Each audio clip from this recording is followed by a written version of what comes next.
Your phone buzzes. Hey, something came up, can we reschedule? And before you even finish reading, you feel it. That quiet rush, that secret exhale. Relief. Pure, immediate, unexplainable relief. And then, almost instantly, you feel guilty about it. What's wrong with me? I actually wanted to go. Didn't I? Here's what's really happening. And it's not what most people think. It's not that you're antisocial. It's not that you don't care about people. It's not laziness. It's something much deeper, much more human. And once you understand it, you'll never feel guilty about it again. There's a specific kind of person who feels this relief most intensely. They're warm. They're caring. They show up fully when they do show up, but they spend an enormous amount of energy just existing around other people, monitoring the mood of the room, making sure everyone's comfortable, adjusting themselves, shrinking or expanding based on what the moment needs. By the time they get home, they're not tired from the activity. They're tired from the performance. Psychologists call this social exhaustion, but it goes even deeper.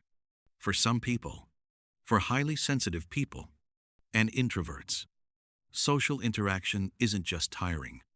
It's genuinely depleting. The nervous system processes every facial expression, every shift in tone, every unspoken tension in the room. It's not weakness. It's a nervous system running at a frequency most people can't even perceive. But here's the part nobody talks about. The relief isn't just about rest. It's about reclaiming something. When plans cancel, suddenly those hours belong to you again. Not to conversation, not to performance, not to managing how you come across, or whether people like you, or whether you said the right thing. Just yours.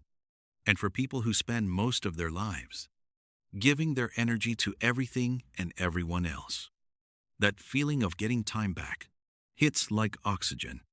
There's also something else happening beneath the surface. Social anxiety. Not the clinical kind necessarily, just the quiet, persistent hum of anticipatory dread that builds before any social event. You agree to the plan in a moment of genuine warmth.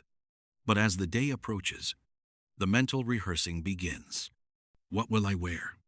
What will we talk about? What if there's an awkward silence? What if I say something wrong? By the time the cancellation arrives, you haven't just been saved from going. You've been saved from hours of mental preparation that was already exhausting you. And this is the thing most people miss. The relief isn't a sign that you didn't want connection.